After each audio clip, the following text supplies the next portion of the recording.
And so we brought those jumpers home, refurbished them, and sent them back up for the EVA crew to install. They'll be doing that next week. We're also going to be on the European Space Agency, the ESA, and also the Japanese elements of ISS.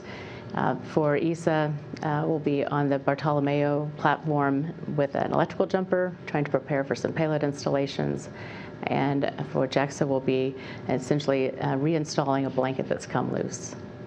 So, I wanted to mention that in between the two EVAs is the Soyuz launch that Joel brought up. That's happening on Friday, and that's on March 18th. It'll be bringing 3 Russian crew members and bring our total complement of crew up to 10.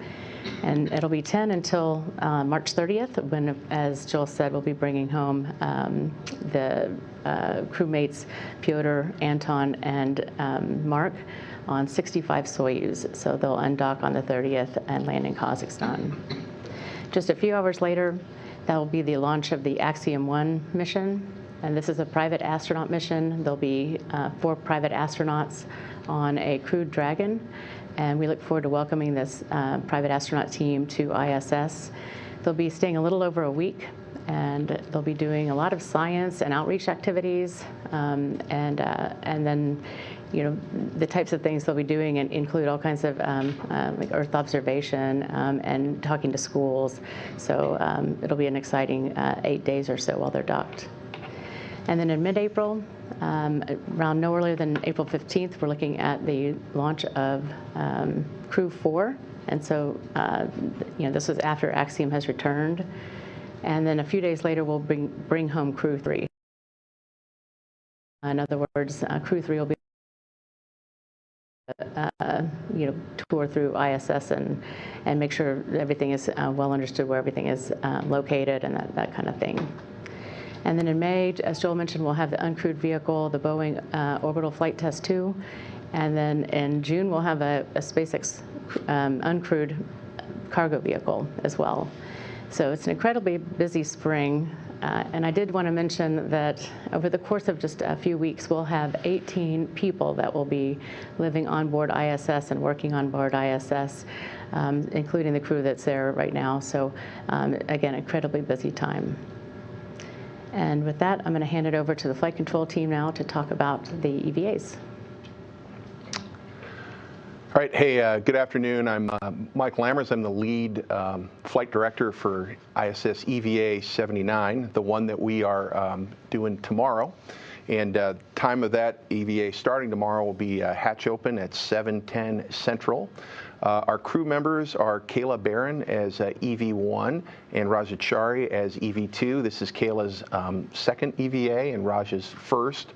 Also supporting them will be Tom Marshburn. He's what we call the IV crew member in the airlock, helping them prep. And of course, before we even go outside, there's many hours of preparation, getting the airlock ready, getting the crew through a pre-breathe protocol, getting ready to take the suits down to the environment, the lower pressure environment on pure O2 that they operate at. And Tom really choreographs that whole thing, and they're often kind of the unsung hero in running an EVA and getting the crew out the door. Additionally, Matthias Maurer is the IV assist crew member, also in the airlock, which is another set of hands. It's really helpful to have 2 astronauts in the airlock helping the 2 that are going to go outside get prepped. Mark Vandehei is also supporting the EVA as he can, but he's got a number of payloads that he's doing throughout the day.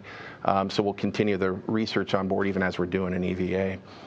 Also, kind of an interesting note is most of the EVAs run by what we call a ground IV, who sits to the right of me in mission control, working the crew through the procedures. That individual tomorrow is Victor Glover. We also call Ike, who recently came back from the space station and did one of the earlier iterations of this bracket install. So he's been a real valuable asset in getting ready. As Dina mentioned, we've, for these rollout solar arrays, we've done 3 brackets. We've installed 2 of the rollout arrays. This is the 4th set of brackets. It's the first one on the starboard side of the vehicle. The previous were on the port.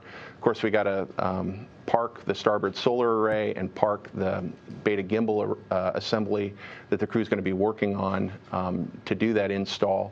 It's a bag of parts. It comes out. It's about 320 pounds. Kayla's going to take that all the way down the truss, and it's It's a pretty long distance when you look at it, but they'll get out there and they'll start assembling it. Hopefully have that done about 2/3 of the way through the EVA, and then we'll get into some of the get-aheads, such as tying back some of the MLI that Dina mentioned. Again, the team, even though we've done this particular EVA 3 times previously in other parts of the vehicle, we incorporated all the lessons learned from those EVAs, baked them into our procedures. We've also done a couple of simulations with the team. Some of the team members change out. I'm one of them. We do some simulations, and of course we've run this in the neutral buoyancy laboratory up the street to make sure that we don't have any surprises when we do the EVA itself. But again, it's been a real high-quality team, and you know, the Spacewalk specialists do an exceptional job.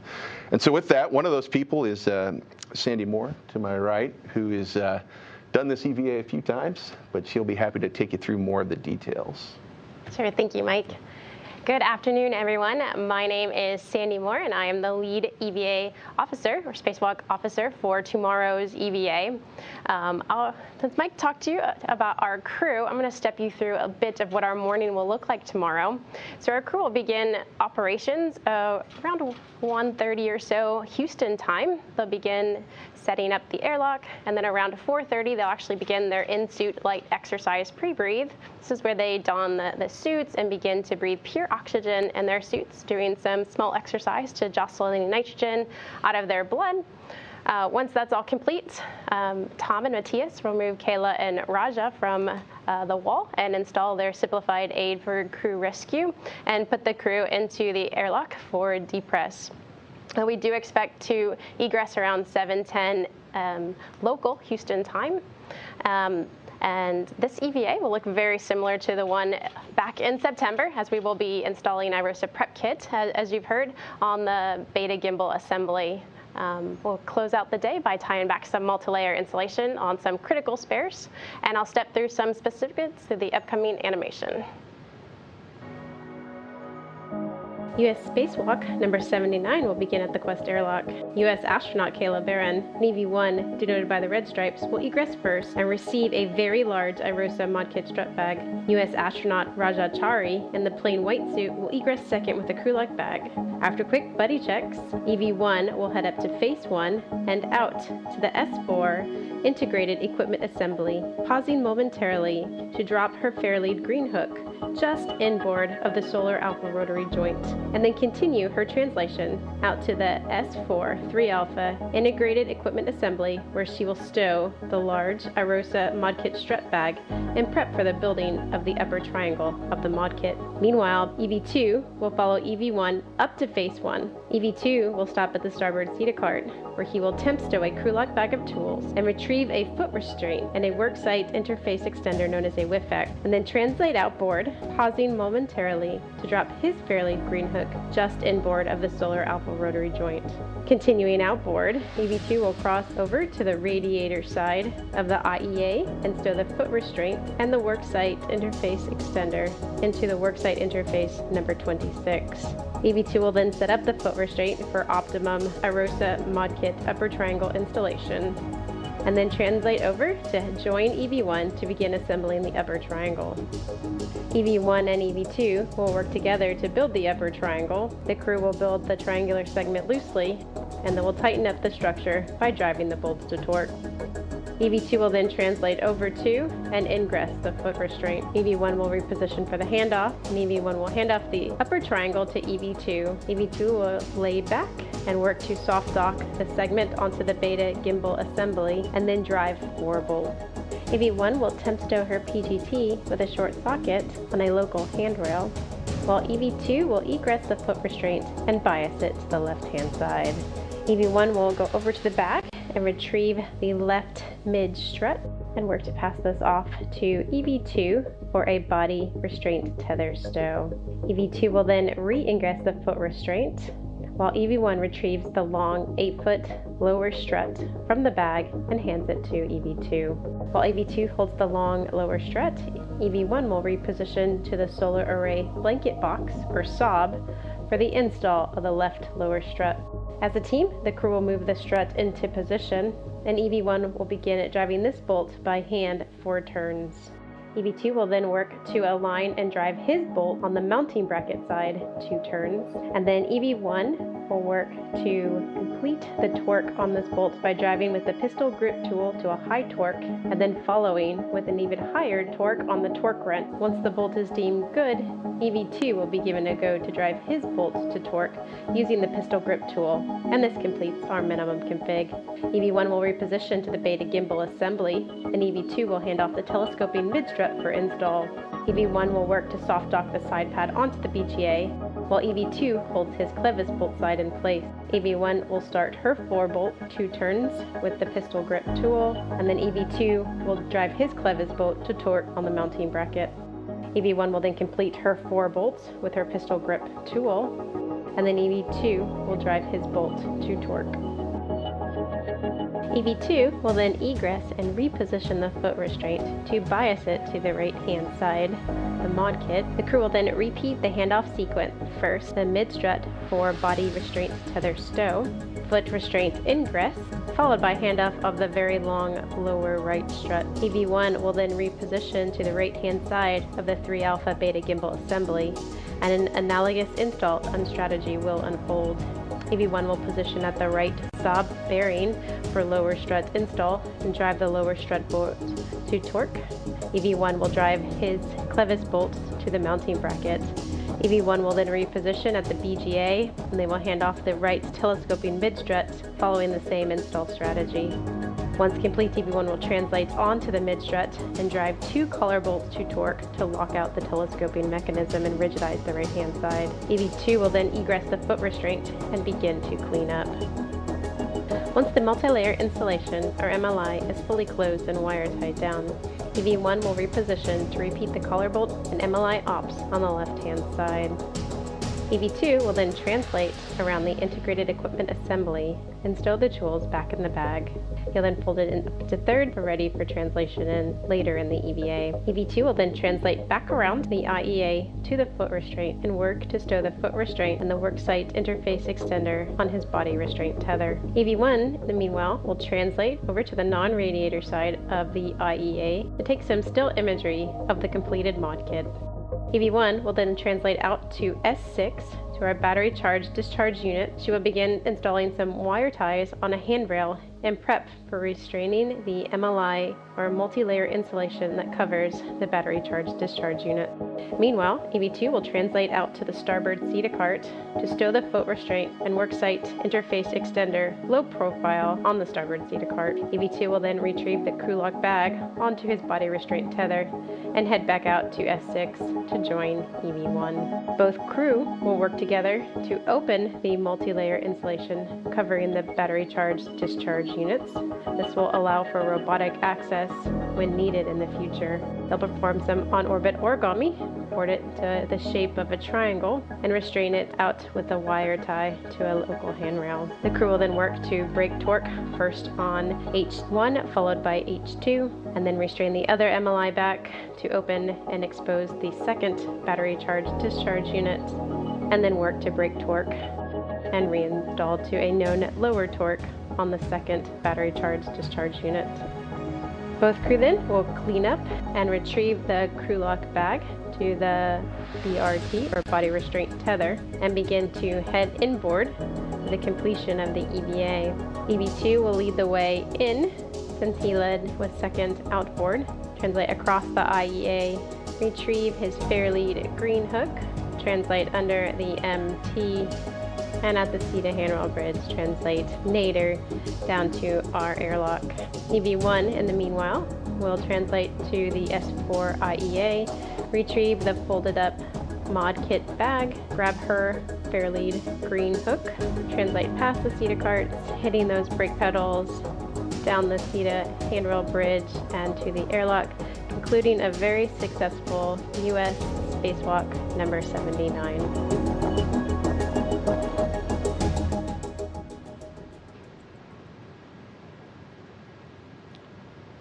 All right, next up we've got Paul Kanya, our flight director for EVA number 80. Paul. Thank you. So EVA 80 is going to look a little bit different than EVA 79 that we just talked about.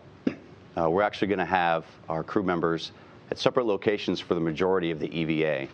In fact, it's actually going to seem like there's 2 EVAs happening at once at the same time. Our first EVA crew member is actually going to be on the robotic arm for the majority or the entirety of the EVA. Our second crew member will be in free float, traversing many locations in the EVA to accomplish many of the tasks that we have scheduled. Dina did a good job earlier of listing out what those were. Our primary objective is to install jumpers to the radiator beam valve module. This component controls ammonia flow in our external thermal control system to the radiator beams to dissipate heat that is collected during station with all of the equipment on board. As she mentioned, we had a leak several years ago. Those jumpers were flown back. They were removed, flown back to Earth, refurbished, and are now back on station ready for installation. We also have the installation of a new high-definition camera. We will be securing the MLI on the Japanese module to protect some cabling that they have on the nadir side of that, as well as doing the power and data connections on some cables for the Columbus module's Bartolomeo platform that was installed not long ago. Our EVA is scheduled on the 23rd, which is next Wednesday.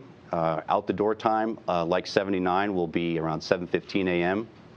Our actual crew members on who will be doing the spacewalk will be announced after the completion of tomorrow's EVA. That will determine also who our IV, our onboard crew members to help with suit and getting ready to go out the door, as well as which crew members will be helping maneuver the robotic arm to the positions that we need the crew into to get the task done. On the ground, we've got Stephanie Wilson, a veteran astronaut who will be our ground IV, talking to the crew through the EVA activities. Alex Kanalakos will be our Capcom for our normal day-to-day conversations with the remainder of the crew. And next to me is Sandy Fletcher, who is our EVA flight controller, and she'll be more than happy now to walk us through our EVA. Sandy? Great, thank you. Good afternoon, everyone. Before we get into the video, I would like to thank my team. My EVA task team is Ike Terrio and Mitch Harder. They've been working very hard, as we all have, in order to perfect what is, as Paul mentioned, a very challenging EVA. The video you're about to see has been put together by our virtual reality laboratory here on site, and I hope you enjoy this introduction to our EVA. EV1 with red stripes and EV2 with white stripes egress the crew lock with tool bags. EV2 goes to the forward face of the station, then port to a crew equipment translation aid cart. EV2 stows the tool bag, while EV1 follows the same path.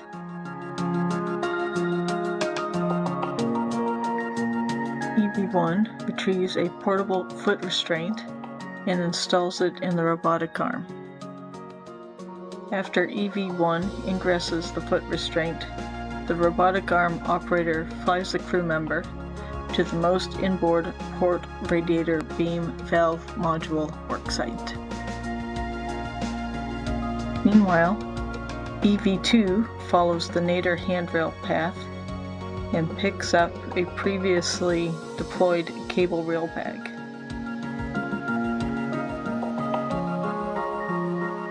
EV2 deploys the Ethernet cable along the handrails, then translates Zenith to the camera port 8 worksite. The end of the cable is pre-positioned at the camera stanchion base for later in the EVA.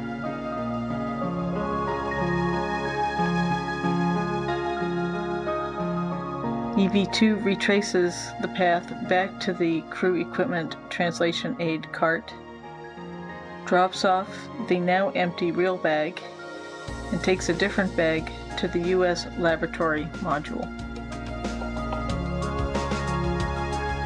EV2 takes a cable adapter from the tool bag and translates to the starboard end cone of the European Space Agency's Columbus module. EV2 installs the jumper, which passes power and data from Columbus to the Bartolomeo external platform. EV2 goes to the Bartolomeo platform and closes several cable clamps on the Zenith side. This allows future robotic arm operations to install payloads on the platform. EV2 returns to the crew lock bag on the U.S. laboratory module and continues forward in port to the Japanese Space Agency's Kibo module. A section of the thermal blanket has flipped open, and EV2 will close the flap and secure it to handrails with a wire tie. EV2 returns to the bag on the U.S. laboratory module.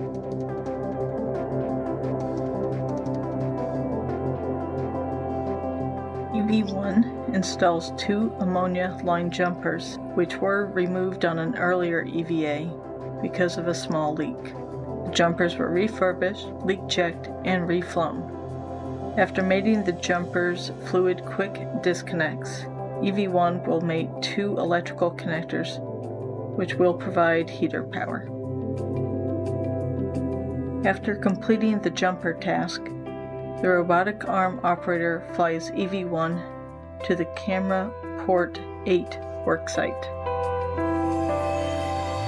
EV2 meets EV1 at the camera port worksite after retrieving the new wireless access port capable external high-definition camera from the crew lock. The 2 crew members exchange tool bags, after which EV2 takes EV1's tool bag back to the crew equipment translation aid cart and stows it. EV2 retrieves a different tool bag and translates to the Port 4 Integrated Electronics Assembly worksite. Several bolts on the 4 alpha side will be released and retorqued at a lower setting. This will make any future robotics replacement operations of those equipment boxes easier to perform. Then EV2 rejoins EV1 at camera port 8. While EV2 was retorquing the 4 alpha bolts, EV1 replaced the existing external high-definition camera with one that provides improved 2-way high data rate communications between external payloads and Earth. To ensure the new wireless access port cable does not interfere with the new camera group's ability to pan and tilt, the crew installs a strap to hold the cable in place. EV2 mates the wireless cable to the Ethernet cable routed earlier in the EVA.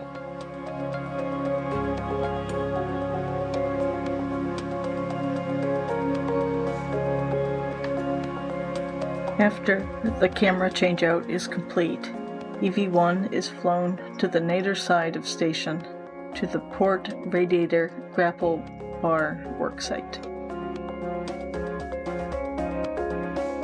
EV1 installs 2 T-handle tools, which will allow the radiator grapple bar to be used in future EVAs.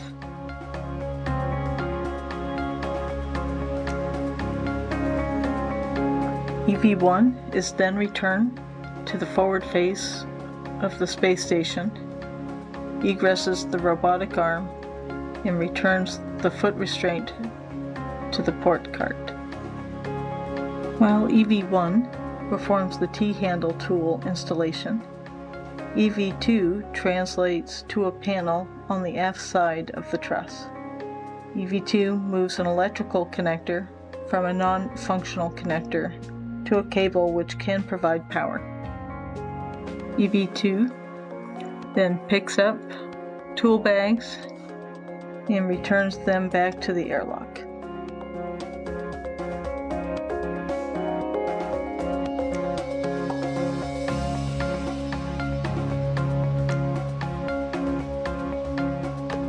After EV2 retrieves another hardware bag from the crew lock, they translate slightly starboard on the forward face and manipulate 3 electrical connectors. Once that is complete, EV2 routes a power cable along the starboard nadir handrail path.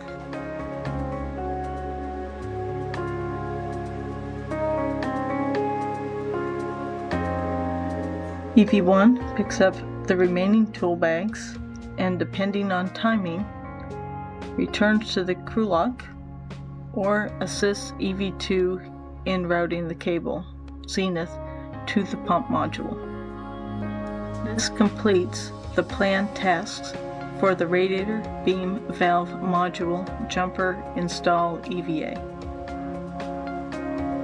Crew return to the crew lock and ingress.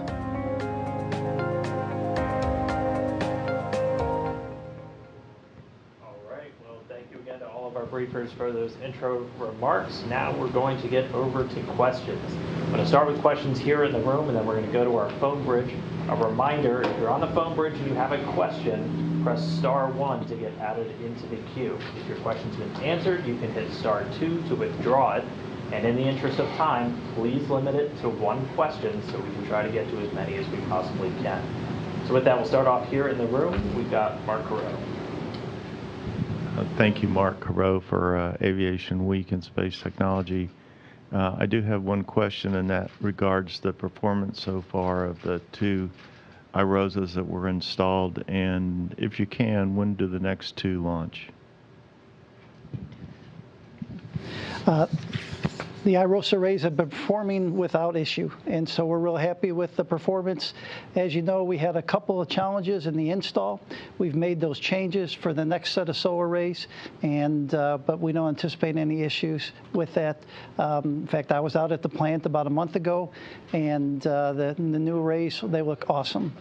The next set of solar arrays are coming up on SpaceX 20. Yeah, in the fall, 26. And so that's right now we're looking at October. I'm just trying to find a date. October of this year, we'll have the next two set of solar arrays coming up. And then we'll have two more after that. All right, thank you, Joel. Now we're going to go over to the phone bridge. Again, if you're dialed in, *1 to get in the queue to ask a question. I'm going to go down the list, and starting with Gina Sinceri and ABC News. Gina? Thank you for addressing the big issue, Joel. The second question I have is this. Have you ever had 18 people up there? Is this all going to be at one time? Where's everyone going to sleep? And so, you know, we've had a number of folks up on board. We have sleeping locations for everyone. And so, for example, the Axiom crew, they'll be sleeping. We'll have some folks in the Dragon. We'll have some folks in one of our crew cabins. We'll also have someone sleeping in the Columbus module. So we have operated with a large number of crew members before.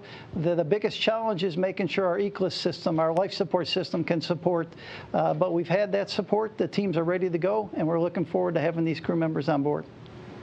And if I could just clarify that the 18 folks on board are not all there at the same time. So we'll have 7, then 10, then 7, then 11, then I think 7, and it kind of goes back and forth. So. All right, thank you, Joel. Thank you, Dina.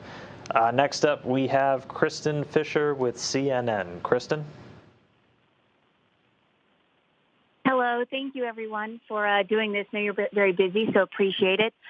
Joel, my question is for you. I know you say that nothing has changed in the last 3 weeks, but is there any contingency planning happening behind the scenes in case relations between the U.S. and Russia do deteriorate to the point where this partnership is no longer possible? Thank you. All right. Thank you. You know, the International Space Station, I'll tell you, has been the flagship model for international cooperation. And as I talked earlier, you know, the interdependency that we have between the U.S. and the Russian segment, that is why we are able to operate and how we're operating to do well. At this time, there's no indication from our Russian partners that they want to do anything different. So we are planning to continue operations as we are today. All right. Thank you, Joel. Next up, we have Marcia Smith with Space Policy Online. Marcia? Thanks so much. I guess this is for Joel. I'm wondering, for the March 30th reentry and landing, how many NASA people have to go over to Kazakhstan for Mark Van Hay's return? And is there anything different about how they're going to be getting over there and getting back, so that they avoid Ukrainian and Russian airspace and the like? And also, do you know if Dmitry Rogozin is planning to be at the landing? So let's see. I'll try and remember all your questions here. I'm not familiar with Mr. Rogozin's travel plans, so that's probably best answered by Roscosmos. As far as our operations, we continue the plan to pick up Mark Vande Hei with the NASA plane like we've always done. The number of people that go over on the plane, it's a total, we have a contingent of just under 20 people that support the landing. That consists of doctors, human research personnel, consists of personnel from the ISS program, from the astronaut office. Of course, you have the Crew 5, or the G5, the Gulfstream 5 crew. We get some support from Embassy and the Nur Sultan area from the U.S. Embassy there. So in total, it's just around 20 people. All right, thank you, Joel. Our next question comes from Bill Harwood with CBS News. Bill? Yeah, hey, thank you, guys. Bill Harwood, CBS News. For Joel or maybe Dina, I'm not sure which. We were told before launch that Cygnus is going to do a little reboost test in April. But just out of my own ignorance, I mean, given where Cygnus and Dragon's dock, what sort of reboost is possible in theory from U.S. vehicles? And I understand nobody expects it to happen, but can either vehicle desaturate the gyros, for example, given their locations on the station? So in a purely worst-case scenario, could U.S. vehicles do reboost and desat without the Russians, or is that just not possible? Thanks. So the Cygnus spacecraft is designed to do some reboost, but it needs the Russian thrusters for attitude control during that reboost. So while the Cygnus spacecraft will do the reboost, the Russian thrusters on the Progress will be active and helping control attitude. The thrusters on the Cygnus spacecraft are not powerful enough to go ahead and do attitude control during that reboost. All right, thank you, Joel. We're going to keep going through the phone bridge. A reminder, though, if you're on social media and you have a question, you can use the hashtag AskNASA. We'll try to get to some of those as well. So next up on the phone bridge, David Curley with the Discovery Channel. David? Thank you. Joel and team, thank you very much for the details about the 2 walks that are coming up. But Joel, can you address in a bigger picture, I mean, I had a reader ask, did you hear that they're threatening not to allow the astronaut to come home? Just the rhetoric that we hear versus the reality? Sorry to put you in that spot. The reality is Mark Vande Hei is coming home on March 30th with Anton and Piotr, period. There's really not much to add on that. We have confirmation from our Russian colleagues. We hold a readiness review for each of these major events. We had a readiness review with all the participants of the international partners, and everybody confirmed that the 3 people coming home will be Anton, Piotr, and Mark. All right, thank you, Joel. Next up, we have Joey Roulette. I think you're freelance right now. Joey? Yeah, thanks for taking my question. Question for Joel. Have you or any of your NASA colleagues talked to the White House recently about the crew seat exchange agreement or the ISS 2030 agreement with the Russians? And if so, how did those talks go? And is Anna Kikina still training for a Crew Dragon mission? I guess, to phrase that another way, is the crew seat swap agreement still kind of active right now? Or are you still planning or expecting that to happen? Thanks. Okay, thank you, Joey. So at this time, we still plan to work the crew swap. And so we still have scheduled training for cosmonauts to come to Houston and Hawthorne, and our team to go over to Star City and train for the Soyuz. As far as interactions with the White House, they're aware that we're continuing these operations. We get questions from time to time, and we answer them. But today, we're continuing to work those agreements. All right, thank you. Next up on the phone bridge, we have Assam Ahmed from AFP. Assam? Hi, thanks for doing this. My first question is, does the U.S. currently have capacity to keep the ISS in orbit independently if it has to? I know we're talking about capacity being worked on in the future, but is that a current capacity? And the second question is, given current tensions, is the U.S. government taking any steps to ensure the safe return, not just of Mark van der Heij to Kazakhstan, but to the United States? Thank you. Let's see, on the second question there, we plan to bring Mark back to the United States on the NASA, the Gulfstream 5, like we've done other astronauts, and we're following that same process. The first one, as I discussed earlier, because we're interdependent across the segments, there is no capability. We both need each other to operate the International Space Station. All right, next up, we have Jeff Faust with Space News. Jeff? Good afternoon.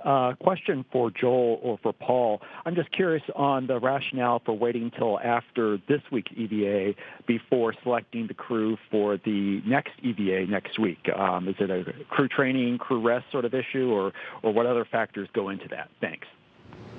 Want to take? Or you want?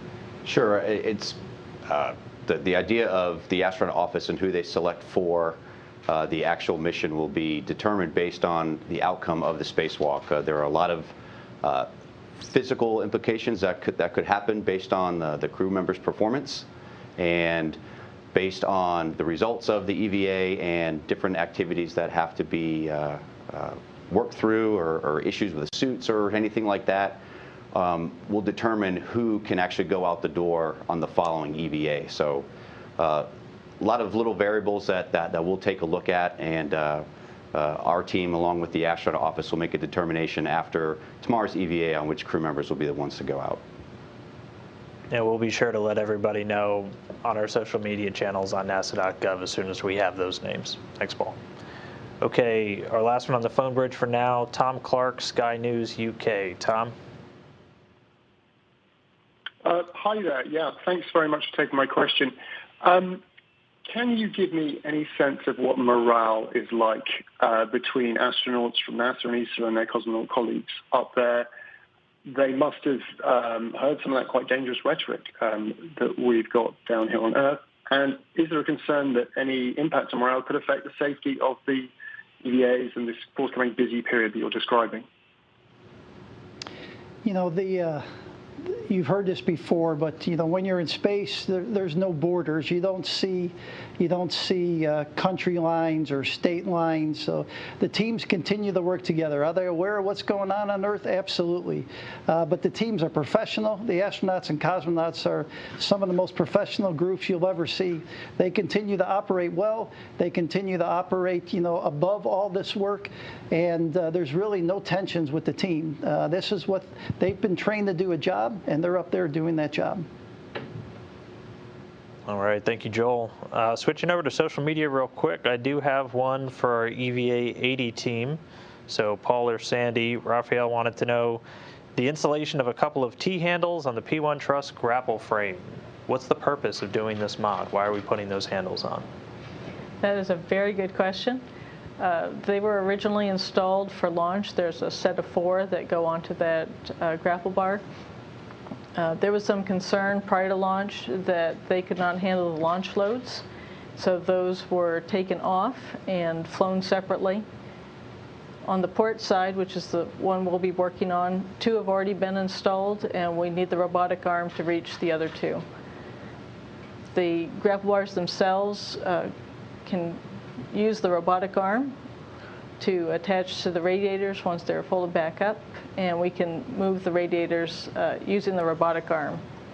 But they do need to have these T-handles in place in order for the grapple bar to be able to affix itself to the structure. All right, thank you, Sandy. And unless I have another one here in the room, nope. All right, I think that's going to do it for our questions today then. So everybody, thanks for dialing in, and thank you for your questions. Thanks again to my briefers for going through these spacewalks. A reminder, the first one's coming up tomorrow on March 15th. Our coverage on NASA TV is going to start at 6:30 a.m. Eastern. Again, that spacewalk starting a little bit after 8 a.m. Eastern. So be sure to tune in. Continue to follow along all the action on NASA TV.